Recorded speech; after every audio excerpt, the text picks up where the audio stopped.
There's so many different ways that people try to determine if something is or isn't repairable. There are these brittle tests that people perform. There are these pliability tests. There's different things that people have done. The problem is that none of them are standardized. Everybody does it a little bit differently. I've heard of people using a carpenter square, lifting a shingle up, shoving one of these things in there as hard as they can. And of course, when you shove something in there just to make it a 45-degree angle, you end up causing a break in the shingle at the point of the carpenter square. It doesn't make any sense to do that. And then you have people that are lifting up the shingles enough to put a fist in there. So they're just fisting the shingle like this. And the idea here is that you're lifting the shingle high enough to be able to put a nail and strike it with a hammer. Same thing for the carpenter square. This is supposed to be high enough to hit it with a hammer. But what is the right height? What is a height that is exactly the right height for swinging a hammer and driving a nail? And that's different for every shingle because it depends on where the nail zone is. If the nail zone is deeper in, then you're going to have to lift the shingle higher to do that. Then you have these tools like the roof snake that's supposed to be able to remove the need to lift the shingle up that high. So when you lift the shingle up only on top of this, maybe 2 inches, which is, a couple fingers, if you're only having to lift it up that much, then you're not going to have to deal with pliability concerns as much, right? Yeah, but then you end up with impact damage at the tail. And so if you need it because it isn't pliable, then you end up with impact damage on the back end of it. This thing causes a lot of damage. It also is not very good for separating the seals or removing nails. It's just, honestly, it's garbage for both of those two services. And it's only supposed to be used on 3 tabs for installing nails. So you have all these different ways of doing it. I've heard of people lifting up shingles into the point of resistance and then putting it back down and then doing that 5, 6 times. And every time you lift up to the point of resistance, you're compressing the top surface, which loosens some of the granules. And so the point of resistance becomes higher and higher and higher until you're basically at 90 degrees.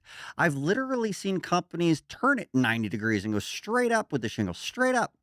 And they'll push back on the shingle. And then when they put it back down and they do it again, all the granules were removed from it. They've caused an artificial crease in the thing and they say it's not repairable.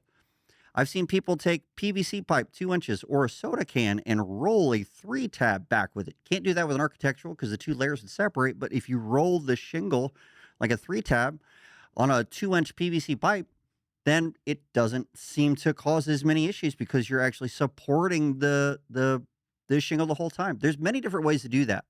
The problem with all of those ways is simple. Well, two reasons. One, it isn't the same that everybody else does. It's not uniform. So if you do your brittle test and they do their brittle test and they get a positive result and they get a negative result, who's right? You'd have to do the same thing in order to see what's going on. And it doesn't make sense to do a brittle test if that isn't the actual action of removing and replacing a shingle. Hague has even written in their blogs that the only way to determine if your roof is or isn't repairable is to actually attempt to repair. If I'm doing a brittle test, I'm not checking to see what it takes to separate the seals. If it's a brand new roof, 1, 2 years old, 3 years old, the seals are so strong, I can't separate those without tearing chunks out of the shingles. 1, 2 year old roofs, forget about any kind of repairability from that. They're honestly the least repairable roofs. They're brand new. The seals are freaking good and solid. And now when I'm trying to remove nails, none of a brittle test shows me what would happen when I attempt to remove nails. If I've got ring shank nails stuck down in plywood, it's going to be a chore to get the nails out. I'm probably going to rip the shingles up off the nails and have a pull through or some kind of a tear. There's so many things that go wrong in an actual repair that those things just don't test for.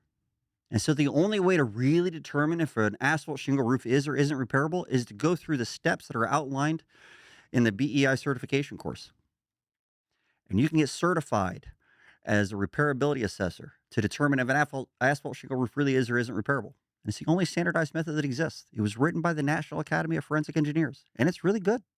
And because you're doing it the same way every time, person A performing that assessment should get roughly the same results as person B performing that assessment, and that makes it as objective as possible.